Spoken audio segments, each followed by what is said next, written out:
في دوري الاتحاد الأفريقي لكرة القدم، نادي الوداد البيضاوي بقيادة المخضرم نور الدين أمرابط يعود بفوز ثمين عندما فاز على نادي عزام بنتيجة 1-0 بهدف المقاتل أمرابط.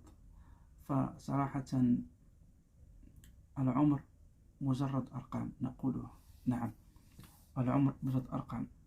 فتصوروا أن لاعب أمرابط بهذا السن ويداعب الكرة وكأنه في سن 20، فهذا يدل على الحكامة الكبيرة التي تمتع بها هذا اللاعب. فإن شاء الله أن الوداد البيضاوي هذه السنة عازم على أنه يروح بعيد في مسابقة الاتحاد الأفريقي، وإن شاء الله يعقد الألقاب، لأن شفنا أن الروح رجعت للوداد، الروح اللي كان فيها الوداد في عهد نصيري عاد. فكل التوفيق لهم.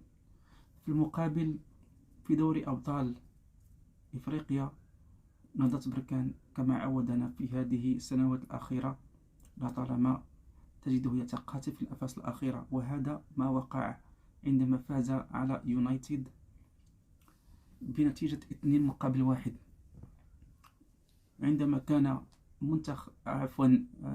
نادي نهضة بركان متخلف بهدف مقابل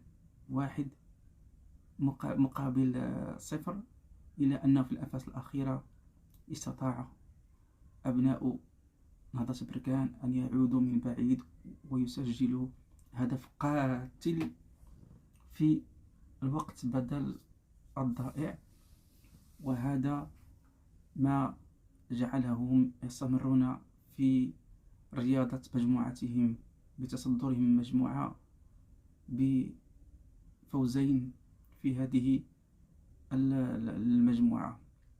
فيمكن أن نقول بأن نهضة بركان فهو حط أو نزل قدم في المرحلة الثانية نصف النهائي، يعني نعم، لأن في الربع النهائي، لأن الطريقة التي لعب بها المباراة اليوم فهي مباراة كبيرة جدا. فإن شاء الله في انتظار الجيش الملكي الذي سيلعب مع الأهلي المصري العملاق نادي القرن، مما لا شك فيه أنه سيلعب بين جماهيره الجيش الملكي، ونتمنى التوفيق للجيش الملكي ضد الأهلي المصري، ونتمنى أن ولو أنهم لو ما فازوش يخرجوا بنقطة التعادل. نقطة التعادل مع الأهلي المصري هي بطعم الفوز، نعم أقولها. وكذلك ننسى